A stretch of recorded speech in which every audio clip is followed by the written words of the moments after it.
Environmental injustice in Rubbertown. Rubbertown is a neighborhood in Louisville, Kentucky, located along the Ohio River and is host to 11 large chemical plants, making it the largest source of industrial emissions in Jefferson County. For example, Kemmer's plant in Rubbertown emits so much of the byproduct HFC-23 or fluoroform that venting the single greenhouse gas likely had a greater climate impact than the emissions of all registered vehicles in the city.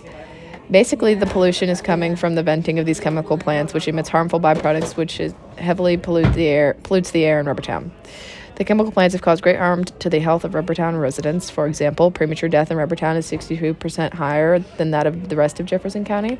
The people living in Rubbertown are nearly 35% more likely to develop lung cancer and 31% more likely to be diagnosed with colorectal cancer.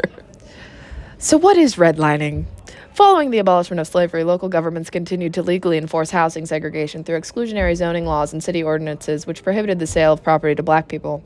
In 1917, the Supreme Court ruled these zoning laws unconstitutional, and homeowners swiftly replaced them with racially restrictive agreements between property owners that banned the sale of homes in certain neighborhoods to racial groups. As a result, the white people bought up the houses in neighborhoods that were considered the safest and most ideal, leaving the more hazardous areas of the cities for black people and people of color. Hazardous refers to the quality of the air, amount of pollution, and overall safety of the area. So historically, these racial groups have grown up in neighborhoods that were established early on and continue to live there to this day, including Rubbertown. What specifically? A group of researchers used Ostrom's institutional analysis and development framework, as shown on the screen, to show what specifically was going wrong. First of all, overall pollution levels in Rubbertown remain high because of inconsistent monitoring, enforcement, and gaps in citizen government co-production of pollution control. The framework is to understand, it allows you to understand the factors and political dynamics that have created the current problem. So, here's a couple problems. Gaps in co-production, grassrooting is not permitted, infrequent communication with stakeholders, decision-making is top-down, which gives residents little control over their pollution in their area, and costs and benefits of monitoring and enforcement are not shared equitably. The policies and practices of segregated society continue to influence American society. During the early 20th century, African Americans fled due to the Jim Crow laws and a mass of migrations that happened in 1960. It resulted in a dramatic demographic shift. From 90% of black Americans living in the rural Southeast, 90% live in urban areas across the country. What exactly is redlining? Redlining is a legal discriminatory practice in which a mortgage lender denies loans or an insurance provider restricts services to a certain area of a community, often because of the racial characteristics.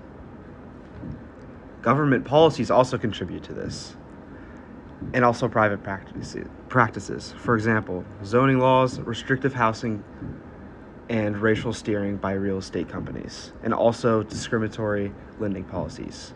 It forced them to specific areas. The graph shown on the left is a graph of cancer risk rate per million people. You can see that half of Rubbertown is in the yellow, which is the only county in Louisville that is in the yellow. And also the surrounding counties is a dark green color, which has a lot of cases of cancer risk. The graph shown on the right shows the specific facilities in those areas, and you can see that most of Rubbertown is just covered in facilities, and then the percent per population of color is in those counties.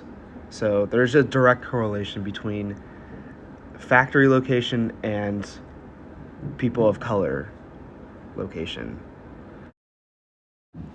This graph from CNN is showing the city of Louisville and where specifically those races live.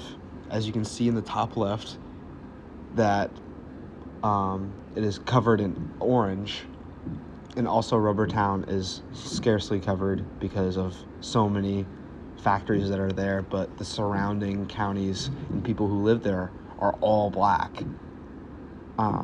So this is just more evidence showing that there's a direct correlation between race and factory location.